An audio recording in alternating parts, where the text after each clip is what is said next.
Welcome back once again into the Cowboys Report. I am Tom Downey. We are going to break down and react to Mel Kiper's draft grades for the Dallas Cowboys. I'll also do, as I'll do every year, little just quick recap of like if I were in charge, the picks I would have made.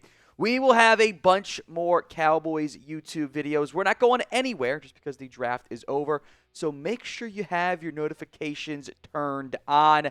Don't miss out once you subscribe. Hit that sub button again. Click the bell icon. Change notifications from personalized to all. That way you never miss out on videos like our soon-to-be 100K viewed Cowboys draft grades video. Hit that noti bell icon right now. So Mel, as he always does, gave out grades for all 32 teams. Shocker alert, only the Browns got an A+. Go figure because they got his guy Shadur. He viewed the Cowboys' needs as mainly running back, receiver, corner going in. Did give them a better grade going in than last year. It was a B. Here's what Mel wrote on the Cowboys draft. Coming off, and I'll kind of condense this down so it's not as boring. They could have gone several directions. Defensive line, they lost key depth with Tank Lawrence and Chauncey Golston. They could have picked a guard to replace future Hall of Famer Zach Martin, who retired. They could have taken a tackle to create competition for Tyler Guyton and Terrence Steele. They could have done the flashy thing to take a playmaker to help the offense. Doesn't have a standout number 2 receiver behind Lamb or a game-changing back. I thought a Marion Hampton might be an option. He was wrong. It never was. And with along with wideouts Matthew Golden, Tedder McMillan, who was off the board. So what the Cowboys do? They went with the unflashy, and they took Tyler Booker, who can step in for Martin. More to come on Booker and what Mel thinks about him. But do you like that pick? Are you a fan of the selection of Tyler Booker all these days later? This is the pinned comment on today's show. So if the ad comes here on YouTube, great. Take advantage of it. Head down there. Safe space to be positive or negative. It's democracy. It's America, after all. Do you like the pick of Tyler Booker? Y for yes, N for no. I was mostly fine with it. As we'll get into the end of the show, not the specific pick I would have made. But at this point, it's all very clear the Cowboys really wanted Tedder McMillan. Didn't work out that way for them. It's just, is the value of a guard worth it at 12? I think Mel does mostly sum this up pretty well here. He says, look, I like Booker as a player. He is my number 1 ranked guard. I just don't love the value at number 12, which I wrote about Thursday night. I would have rather had them trade down to add more capital that could help a depleted roster. I don't think team owner Jerry Jones and co. will care much about the value if Booker becomes a multi-time Pro Bowler, but it matters. I'm trying to grade a class from top to bottom. I get what Mel's saying. I would also say this, by the way. Cowboys didn't have the trade offers that were worthwhile from trading down. The reported value of what the Texans were offering, it wasn't good enough, I think, to justify a trade down. My issue is less. They didn't reach for need. That was a pretty common trend in this year's class. They did not reach for need, which I greatly appreciate. It's that I didn't have Booker as my highest graded player, so that's a factor. I think it's more of an off-season failing that you never were able to address your wide receiver 2 spot. Off-season's not over. We'll talk about that on today's live show, but I don't think any of us would have been mad at Matthew Golden, who I had rated above Booker. Cowboys clearly disagreed, so I'll give them at least some credit there for sticking with their board and not reaching to take a specific position, because that is where they get themselves in trouble. What was your favorite Cowboys draft pick this year? Let me know in the comments section of today's show. Favorite Cowboys pick. Now, I was a big fan of what they did on day 2 because that was just pure best value. They weren't specifically the best players on my board, but factor out medical character stuff and spots you didn't need at all, like tight end, for example. Maybe tight end, quarterback, whatever.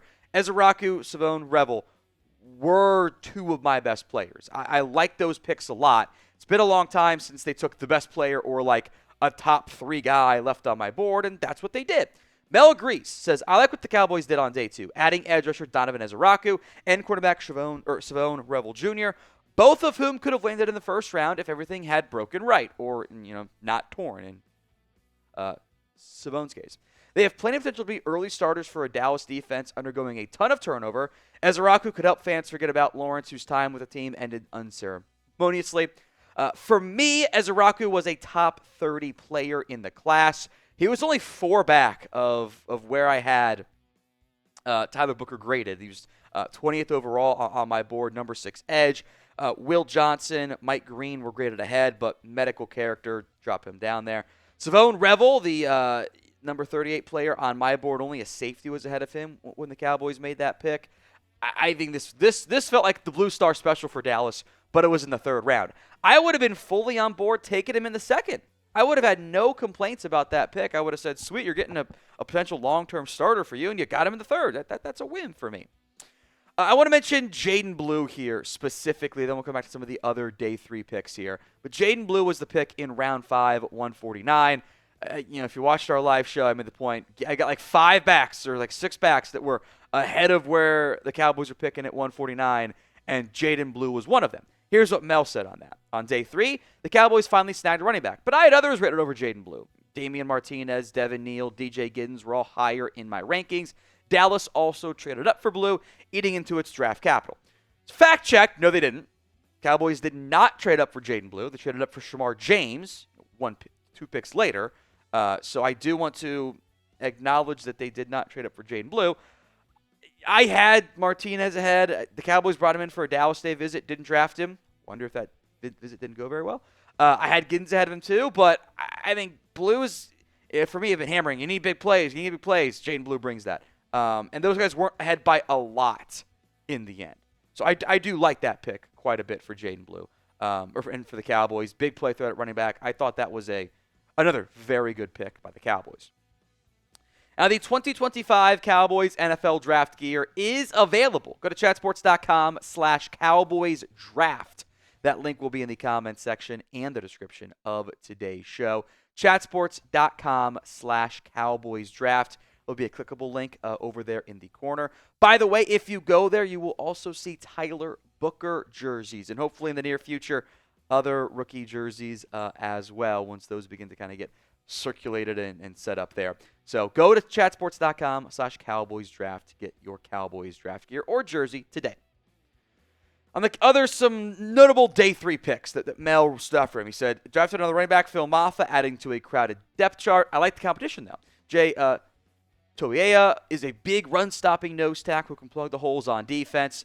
They went back to my fatties-only mindset, man.